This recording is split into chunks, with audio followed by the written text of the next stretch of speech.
Olá! Hoje nossa conversa vai ser sobre um livro bem importante, né? Direção de Câmera, um manual de técnicas de vídeo e cinema, do Harris Watzke, aqui na edição da Sumos. Isso, um clássico. Exato. O autor tem uma bagagem enorme. Trabalhou anos na BBC e TV, desde 65, imagina. E o livro reflete isso, é muito prático. Muito. A ideia aqui é a gente explorar um pouco as ideias centrais, sabe? Entender por que que ele é uma referência tão sólida. E quem sabe despertar a curiosidade para ler tudo. Ok? Vamos desempacotar isso. Com certeza. E um ponto legal que a edição brasileira até destaca na apresentação é como o livro bebe da fonte da BBC, daquela filosofia de treinamento deles. Foco em qualidade, clareza. Sim, isso é bem nítido. E o que é fascinante aqui, eu acho, é que não é só um manual de aperte este botão. O Watts te ensina a pensar a produção. Ele insiste muito que tudo começa, tipo, bem antes de ligar a câmera. O planejamento é a chave. Totalmente.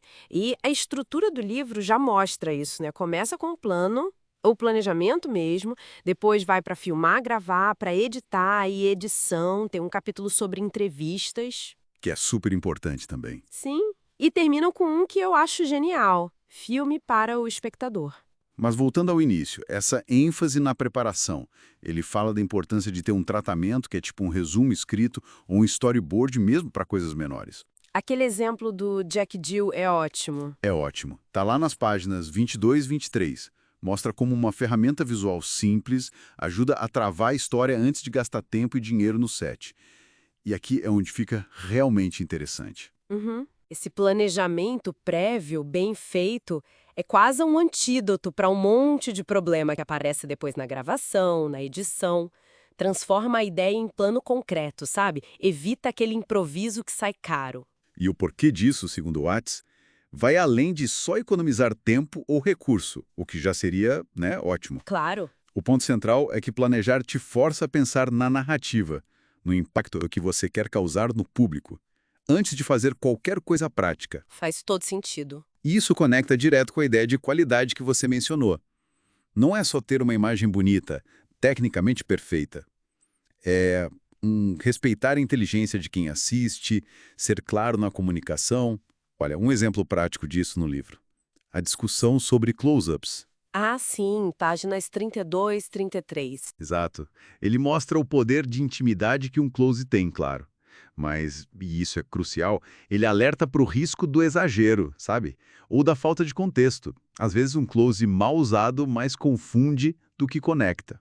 É verdade. E falando em colocar a mão na massa, outro ponto que eu acho fundamental no livro é a parte de edição. Sim, páginas 58 a 69, né? Isso, ele tem uma ideia forte ali. A edição eficaz, na verdade, começa lá atrás, no planejamento, quando você já pensa como as cenas vão se conectar. Pensar nos cortes, né?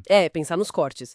Ele detalha a importância de fazer cortes com propósito, que ajudem a contar a história, que não quebrem a imersão da pessoa, nem sejam tão óbvios que fiquem chatos.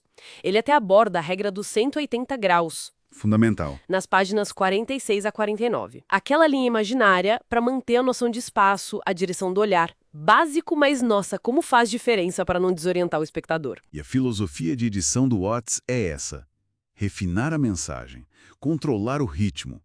Tem uma frase ótima no livro. Ele diz que um dos objetivos da edição é fazer a sua equipe parecer bem. Direto ao ponto. Mas no fundo significa polir tudo para a mensagem chegar limpa, profissional, sem ruído que distraia. E essa preocupação com quem recebe a mensagem fica ainda mais clara naquele capítulo Filme para o Espectador. Que mencionei antes, páginas 88 a 97. Isso, ali ele desafia a gente a pensar em como o olho humano funciona, como a gente seleciona a informação, sabe? A ambiguidade que toda imagem tem, o que realmente prende atenção. Se a gente conectar isso ao quadro geral, Uhum. o livro ensina, acima de tudo, a direcionar a atenção do espectador, de forma consciente. E não podemos esquecer, você mencionou rápido, mas ele dedica um capítulo inteiro só para entrevistas. Isso mostra que a direção vai além de cena roteirizada, né? Exatamente. Ele dá dicas práticas para criar um ambiente bom para o entrevistado, para conseguir depoimentos que sejam autênticos, significativos.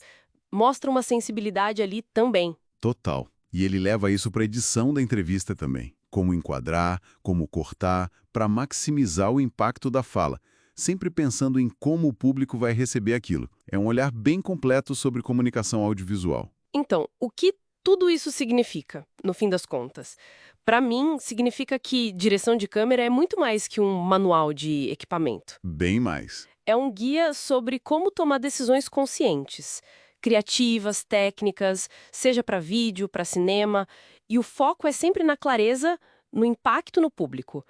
Por isso é uma leitura tão valiosa, acho, não só para quem faz, mas para qualquer um que quer entender melhor essa linguagem visual que está em todo lugar hoje. Precisamente. A abordagem dele, apesar de ser super prática, cheia de exemplos, está sempre baseada nos princípios. O como fazer serve ao porquê fazer. E o respeito pelo tempo e pela inteligência do espectador é o norte, né? Isso levanta uma questão importante Qual? sobre como esses princípios, que já têm algumas décadas, ainda se aplicam ou como se adaptam na velocidade e no volume de conteúdo que a gente tem hoje em dia, né? Boa pergunta. E para a gente fechar, fica essa provocação. Será que entender a fundo esses princípios de direção de câmera, como o Harris Watts propõe, será que isso, além de ajudar quem cria conteúdo, não poderia transformar radicalmente o jeito como nós, enquanto espectadores, consumimos e interpretamos as imagens? Como a gente sente o impacto delas no nosso dia a dia, que é cada vez mais visual? Fica aí para pensar.